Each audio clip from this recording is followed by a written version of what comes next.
can I just clarify this relationship? You worked for Al Fayed, who owned Fulham, and you were a director at the club. Is that correct? Absolutely correct. Good morning, Ben. Good morning, Bev. Yes, I had the pleasure of getting to know Gareth Southgate in 2010. I was a director of Fulham Football Club for 16 years, but I've been a fan since the age of 12 years. That's 71 years ago, so it's a very, very long time.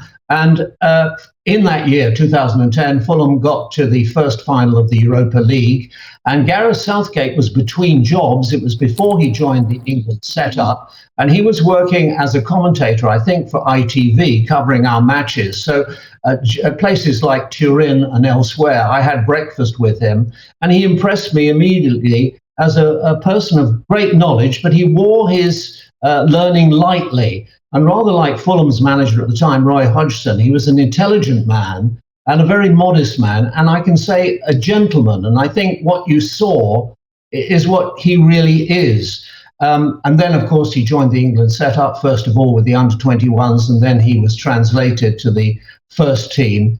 And as you've just referred to his record there, Bev, it's a distinguished one, almost as distinguished as Bobby Robson and Alf Ramsey before him. And I'm quite sure he'll go on and do greater things. He was just a boy from Crawley. He didn't pretend to be anybody other than he was. He was down to earth, plain spoken, and good company. And I can understand how well he got on with the players, because he didn't pretend to be anything other than they were, and he was one of them.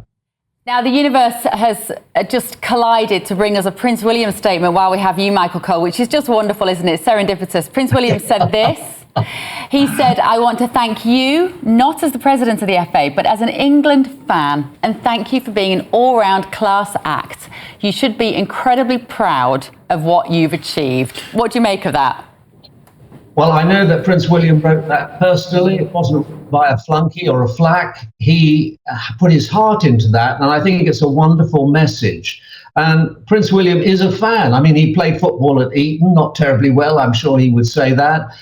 He's an Aston Villa supporter, which means he doesn't go after the fashionable clubs. He's not a glory hunter. And I think that's a charming message. And I think it sums it up extraordinarily well. And you could see how Prince William and his son, his eldest son, Prince George, were reacting to our disappointment. Maybe it was a just result, but we can't hide the disappointment, can we, Ben?